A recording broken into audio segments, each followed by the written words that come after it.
Back again here. We got to do something with this car. We got to try and get it running, and it's going to get relocated to another place for storage. We were able to get it running. We got it out of the garage. We drove it around the block. I think that was, I don't know if is amazing that it actually runs, to be honest with you. We'll get under the hood here. We'll kind of show you what we're talking about. We have a bunch of problems here with this carburetor. It's a 650 double pumper, and it's leaking fuel from multiple places. It doesn't want to start very well. It doesn't want to stay idling very well. So basically we get in there, we're going to take a look. We're trying to get it right back to original for your starting point for tuning. The first thing was to check our fuel bowls here and here. And so we remove those two plugs, and as the car sits, you want to be able to see that the fuel is just at the top there and just starting to come out. If you shake the car, it would get some of the fuel to spill out of the hole there. Now, on the front side here, what I had to do is I had to turn the vehicle over a couple times, get some fuel in the bowl there. And on the front side, it seemed to be pretty good. We just adjusted our float here. You get I think it's a 5/8 wrench and a flathead screwdriver. And you're gonna adjust this until you get your fuel to come out like you want it to. And the front side was good. No problems there. So, we're off to a good start. Then we went to the back, and whatever's going on in there, it does not want to regulate the fuel properly. We removed the needle and seat assembly right here. We just took it right out, take a look at it, and really couldn't find anything wrong with it. And it was free. It wasn't stuck or anything like that. Put it back in, continued to adjust it, but for whatever reason, we could not be satisfied with our fuel level on this side. That kind of had me thinking too, because one exhaust was it wasn't leveling out when this thing was idling in the yard. Like one side seemed to be good, but seemed to be kind of smoking from the other side there. And so maybe I'm wrong, but I'm contribute that to this end of the carburetor here. Now, once I tried to get it to where I wanted it to, it wasn't dead on, but it was better than before. So I was satisfied that we've got our float levels decent here. And then after that, then we went in to adjust our needles here. So there's one on this side, and there's another one on this side here. You turn those in all the way and then turn them back out like 1.5 turns. And then as the car is running, you're trying to adjust that. Well, this thing's struggling to even stay running. If you can see that is the throttle plate. So that's your curb idle adjustment right there. So then we're adjusting this screw right here for the curb idle to try and keep it running. And if you can see, we've got gas down there, and it was leaking from multiple spots. It's leaking from in here, it's leaking from in here. It's leaking all over the place. The last thing is as I had the hood up, I could see through the windshield while I was trying to start this thing and keep it running. And what we got is we've got fuel that's dumping out this vent, like it's pouring out of the vent there. So we got some issues inside this carburetor, which means we have to take it apart, clean it up, put it back together. In all honesty, I can't commit that kind of attention to this car right now. We just got to get it running, and we got to relocate it and put it into storage. And I'm going to have to, either put some work on it over the winter or next year. So what we need to do is we need to just simply get this thing running and relocate it. So I'm going to take this carburetor off, and I've got a Street Demon that I purchased for another project, and we're going to throw that on here to get this thing up and running and get it to where we need it to go, and then we'll have to worry about it later. We've got the Demon carburetor unboxed here, and I just got it sitting on here because you've got this hanging down low below the throttle plate. and stuff like that. So it's got on a block of wood supporting that. And then we've got all our hardware that come with the kit on the shop rag here, so we can see everything, we don't lose anything. And these are a couple of the little bits here that you kind of don't want to lose that stuff.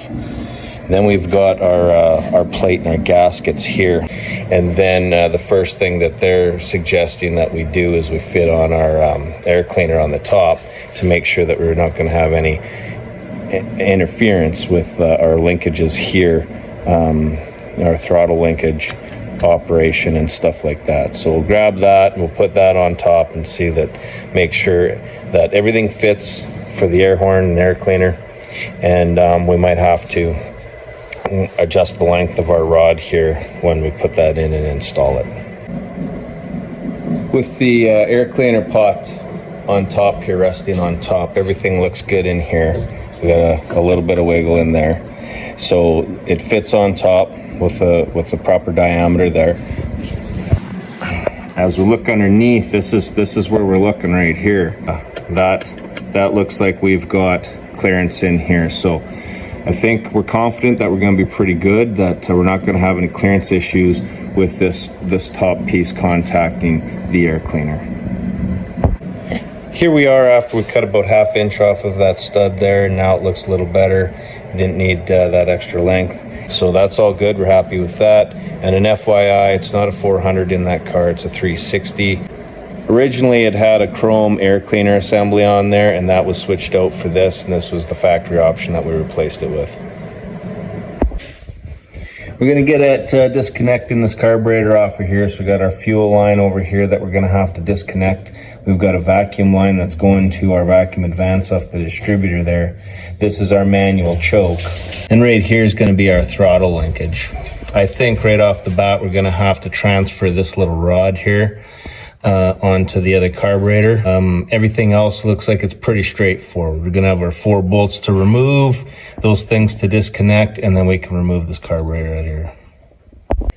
Got that carburetor pulled off of there, and one thing that I guess we kind of took for granted was the PVC line here on the back of the carburetor.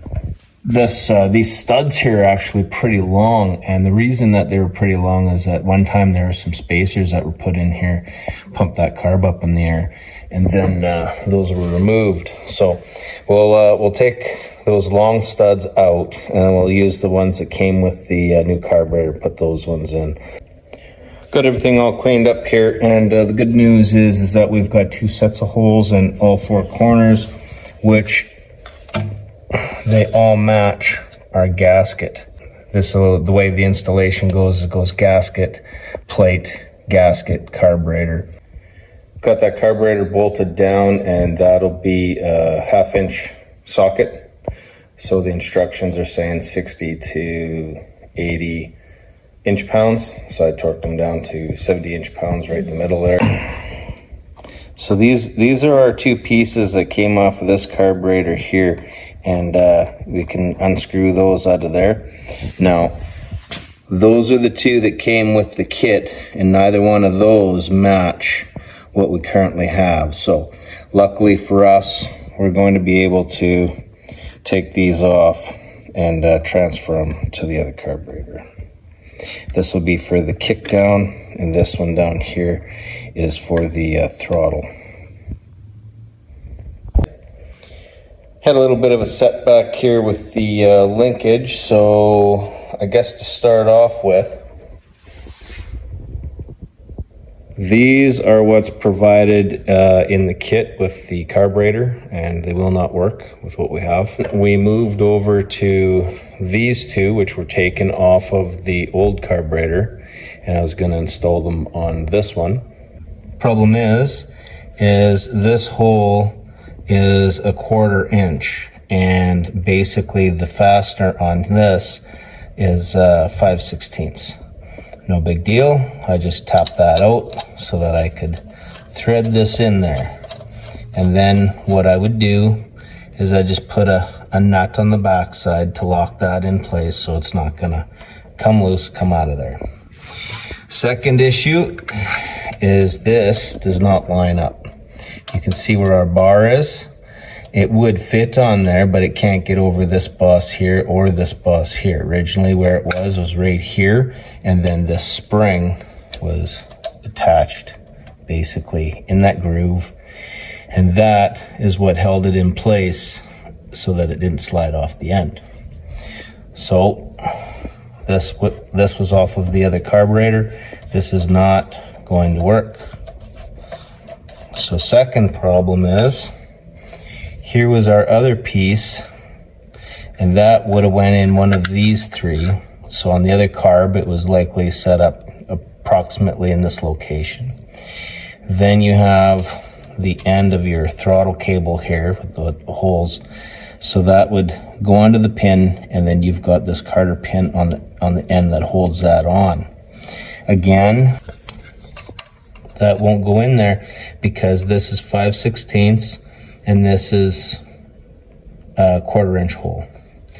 So I kind of stopped right there because I'd already tapped that out to fit the top one. That isn't going to work.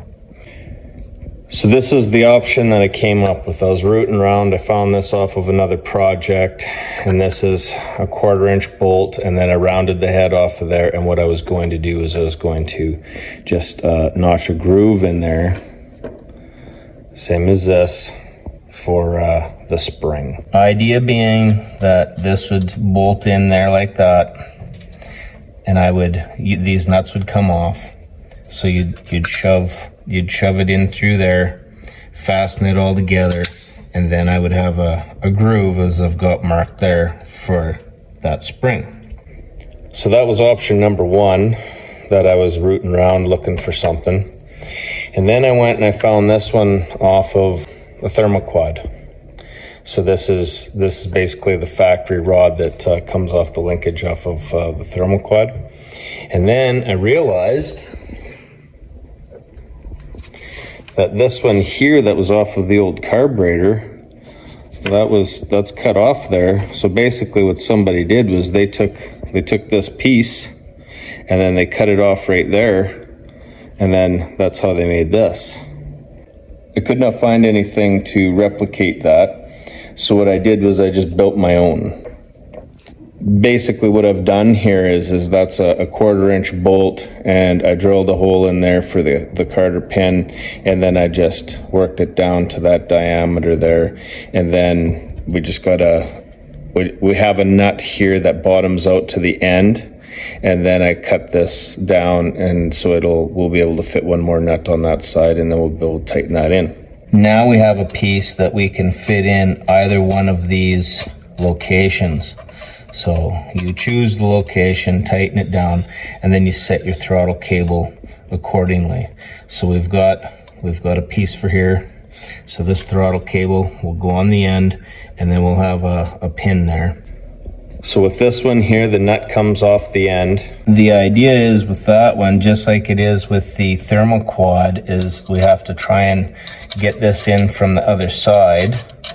If we were able to do that, and then we could tighten that nut down, and then this basically sticks out just as it would with the thermoquad, and then the linkage goes here and the spring goes into that little slot there, and everything should line up properly. When we took this, we had to cut this end off on this side, and we had to shorten the end off on this side to be able to put it in from the back side.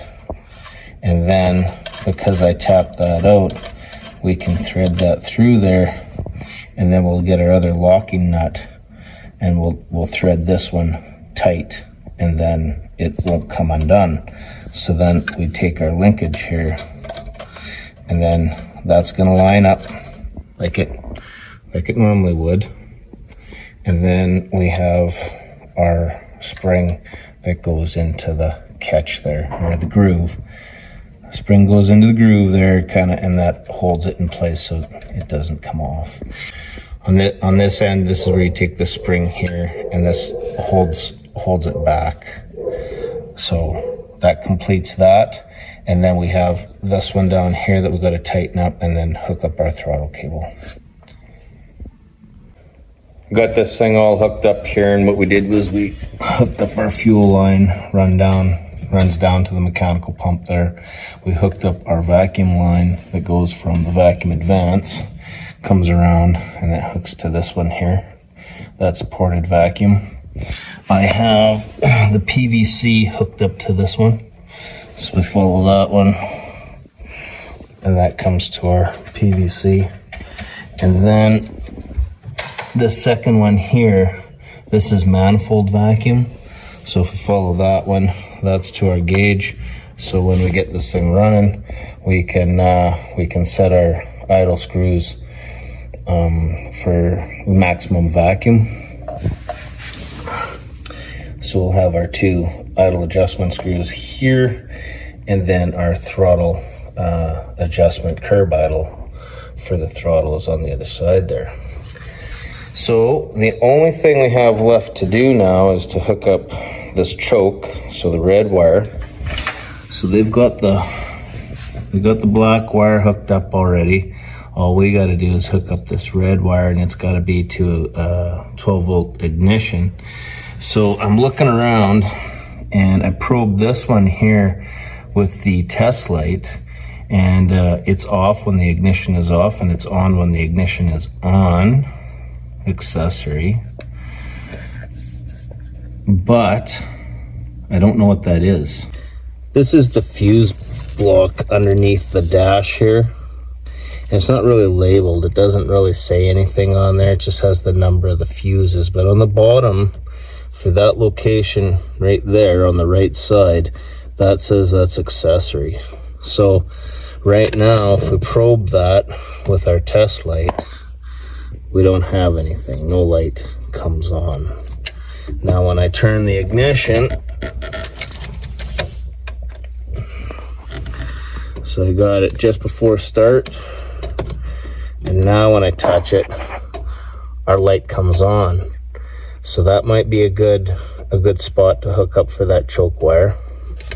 And then what I did too was I used the meter here to check the voltage, and I got 9.8 volts on there. So we'll go and we'll check that other one underneath the hood as well. Here's that wire underneath the hood that we originally looked at, and if I probe it with the ignition on, we see that we have power. Now I'll go shut the ignition off, and I'll show you that there is no power when the ignition shut off. So with that ignition shut off, we'll check this wire again, and we can see that there's no light. I could use this one, but as I said, at this moment, I don't know what it actually is for, what it's supposed to connect to. I'm thinking that maybe my best bet would be to go with that accessory underneath the dash. At least I know that that's an accessory 12-volt source. So I think that's what I'm going to do, hook it up to there, and then once we hook that up, we should be able to try and start this thing.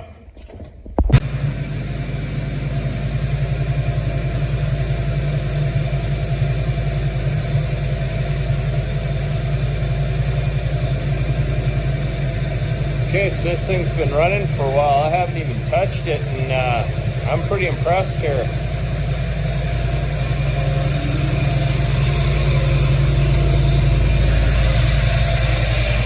When we first started it up, our vacuum was right there.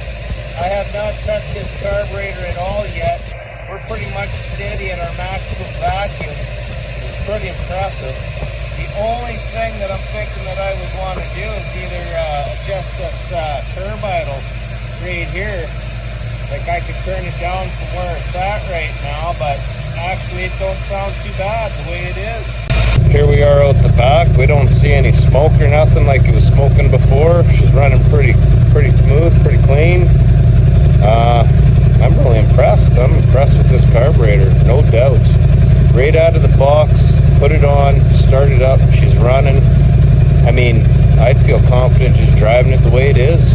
One thing we want to notice is that before the last carburetor we had, our throttle hooked onto this pin down here. That wasn't achieving anything because it's got to pull this way. So that doesn't work for us. We had to rehook up our throttle cable right there.